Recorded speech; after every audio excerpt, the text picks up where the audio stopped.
وقتی میگن چلسی بارسا یاد چی میافتی؟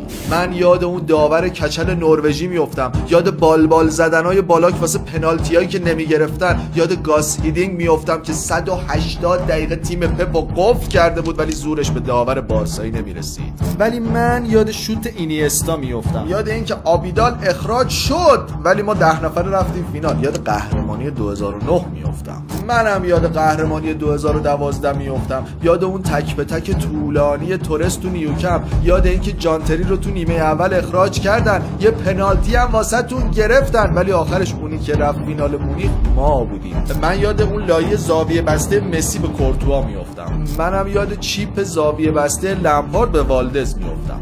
من یاد بهترین گلی که از رونالدینیو به چشم دیدم میافتم.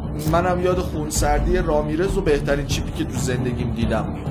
البته من با شنیدن اسم چلسی یاد خریدای بی حساب کتاب میافتم. هیچ کدوم از این بازیکنای جوون گرون قیمت شما انگوش کوچیکه بچهای لاماسیای ما هم نمیشن. با همین جوونای گرون قیمت قهرمان جهان شدیم و مشتی تو همون تورنمنتی که شما رو راه ندادن. ببین همین الان یه تورنمنت تو لندن برگزار کنن شما قهرمان نمیشین.